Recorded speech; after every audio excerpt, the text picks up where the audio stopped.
ஓடாம இருந்த இந்த திருவாரூர் தேர ஓட்டுனது நான் தான் மாற தட்டி சொல்லிக்கிட்டது யாருன்னு உங்க எல்லாருக்குமே நல்லா தெரியும். ஆனா அவருடைய மகன் மாண்புமிகு சிஎம் அவர்கள் இப்ப என்ன செய்யறாங்க?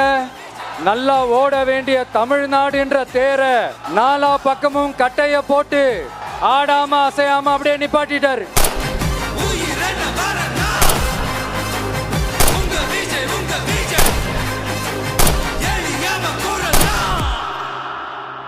உங்க விஜய் நான் வரேன்.